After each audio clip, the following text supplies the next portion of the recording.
ছিল তা নিয়ে ঝাঁপিয়ে পড়ছে। কিসের কারণে? কারণটা ছিল ভোটের মর্যাদা রক্ষা না করার কারণে। তাই যেই ভোটের মর্যাদা রক্ষা না করার কারণে এদের স্বাধীন হলো, আজকে ভোটের মর্যাদা কোথায়? আমাকে বলুন, আজকে ভোটের গুরুত্ব কোথায়?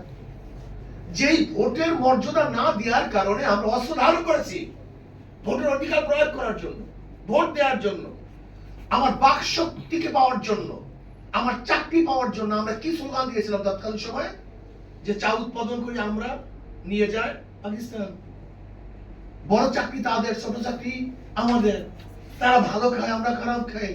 কাগজের মিল আমাদের, তারা কম দামে বিক্রি করে আর আমরা বেশি দামে বিক্রি করি। চা উৎপাদন করি আমরা, তারা কম দামে খায়, আমরা বেশি দামে খাই। এইগুলি তো স্লোগান ছিল। কিন্তু আজকে কি দেখতেছি? চাকরি কাদের? আওয়ামী লীগের। জনগণের চাকরি নেই। আজকে পদোন্নতি কাদের? আওয়ামী লীগের। জনগণের পদোন্নতি নেই। আজকে ভালো খায় কারা? আওয়ামী লীগ। সাধারণ মানুষ খেতে পারে না। আজকে ভালো পড়ে কারা? আওয়ামী লীগ। সাধারণ মানুষ পড়তে পারে না। আজকে সাধারণ মানুষ ক্ষুধার তাড়নায় তাদের বাচ্চা বিক্রি করে দেয় বাংলাদেশে। তাহলে কিসের জন্য স্বাধীন হয়েছিলাম? আসলে এই বিষয়ে বিশদ আলোচনা করা উচিত।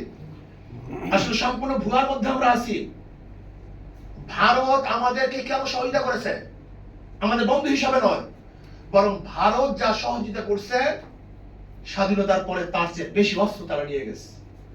যদি তারা আমাদের বন্ধুই হয়, তা আমাদের বুকে কেন বুলেট চালায়, বারবার হত্যা করে কেন? কয়েকদিন আগেও আমাদের বিজিবি সদস্যকে হত্যা করেছে, কয়েকদিন আগেও হত্যা করছে, প্রতিদিন হত্যা করে। যদি তারা আমাদের বন্ধুই হয়, তাহলে আমাদের ফারাক্কা বাদ দেয় কেন? আমাদের দেশকে মরুভূমি করে কেন? যদি তারা আমার বন্ধুই হয়, তাহলে বীজ, খারাপ বীজ দেয় কেন? ভালো বীজ দেয় না কেন? তারা যদি বন্ধুই হয়, যখন আমাদের দেশে প্রয়োজন তখন দেয় না, যখন প্রয়োজন না তখন ঢেলে দেয়। এর বন্ধুত্ব। আপনি জানেন ভারত কি ব্যবহার করে আমাদের সাথে? বিশ্বাস করবেন না।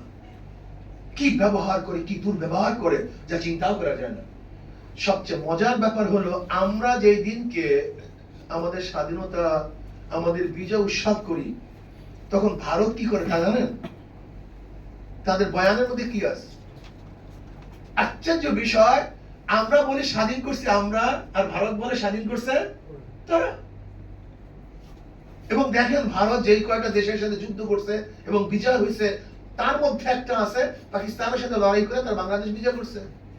এটা তাদের বয়ানের মধ্যে আছে। এখনো তারা অখণ্ড ভারতে বিশ্বাসী, সেই প্ল্যানে চলতেছে। আজকে অখণ্ড ভারত, এপার বাংলা ওপার বাংলা এক হওয়া, এই স্লোগান নিয়ে তারা সামনে অগ্রসর হচ্ছে। এবং ভবিষ্যৎ প্ল্যান, এ দেশে একদল ওদের চাটুকার এবং 5টা গোলামদের ভিত্তিতে এ দেশকে আবার তাদের দেশের সাথে এক করার যে চক্রান্ত চলতেছে, যদি দেশের মানুষ সচেতন না হন, তাহলে চক্রান্ত রোধ করা যাবে না, ওদের রুখিয়ে। আমাদের ধর্মীয় সম্প্রীতি রক্ষা হচ্ছে না। তাহলে দেশের মুসলমানরা কি করলেন? শেখ সাহেব নিজেও কিন্তু বলেছেন, মুসলমানদের জন্য আলাদা পাকিস্তানের বাহিরে আর কোনো পথ নাই। তিনি বলেছেন। তিনি সরওয়ার্দী সাহেবের সাগরেদ ছিলেন। সরওয়ার্দী সাহেবকে যখন তিনি গোপালগঞ্জে নিয়ে এসেছেন, তখন সরওয়ার্দী সাহেব শেখ সাহেবকে দেখে পছন্দ করছেন। তার মাধ্যমে মুসলিম লীগের ছাত্র সংগঠন তিনি সৃষ্টি করেছেন এই গোপালগঞ্জে। ইতিহাস সবাই তার নিজের লিখিত অসমাপ্ত আত্মজীবনের মধ্যে নিজেই লিখেছেন এগুলি সম্পর্কে। সেখানে কিন্তু পাকিস্তানের জন্য এদেশের কারা আন্দোলন করেছে, কিসের জন্য আন্দোলন করেছে, সব আমরা জানি। সে আন্দোলনের প্রেক্ষিতে পাকিস্তান নামে একটা ভূখণ্ড আমরা পেলাম। পাকিস্তানের 2টা অংশ, পশ্চিম পাকিস্তান, পূর্ব পাকিস্তান। 2 মেরুতে অবস্থানকৃত 2 জায়গার পার্থক্য 1700 কিলোমিটার। এই 1700 কিলোমিটার আলাদা অবস্থান সত্ত্বেও একই নামে ভারত থেকে পৃথক হওয়া কারণটা কি ছিল? আমার প্রশ্ন এখানে। ইতিহাস আমরা সবাই জানি। ভৌগোলিক অবস্থান, ঋতুর অবস্থান, ভাষার অবস্থান না। তাদের ভৌগোলিক অবস্থান আমাদের ভৌগোলিক অবস্থান সম্পূর্ণ ভিন্ন। তাদের ঋতু আমাদের ঋতু সম্পূর্ণ ভিন্ন। তাদের ভাষা আমাদের ভাষা সম্পূর্ণ ভিন্ন।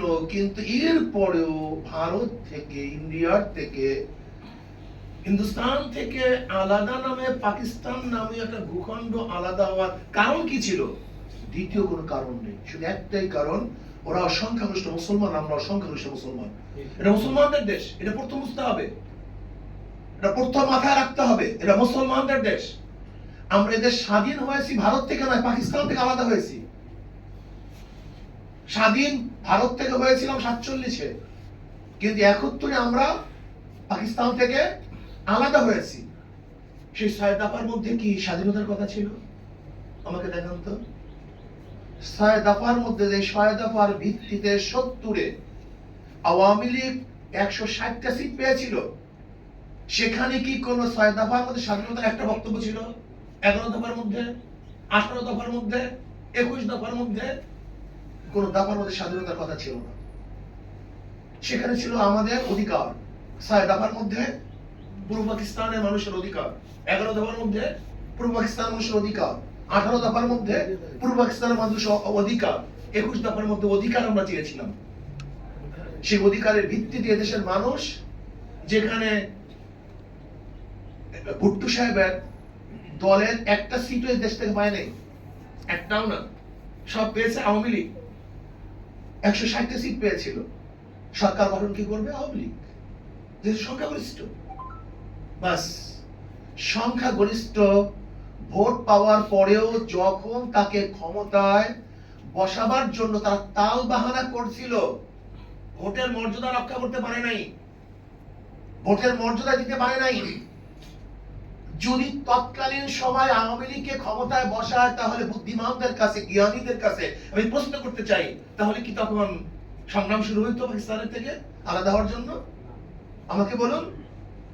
সে তো বারবার বলেছিল আমাকে ক্ষমতায় বসাও, কিন্তু ইয়াহিয়া খান সাহেব 6-7 করেছেন, এখানে এসে আলোচনা ভিত্তিতে সে ক্ষমতা বসান নেই। এরপরে দেশের মানুষ যার যা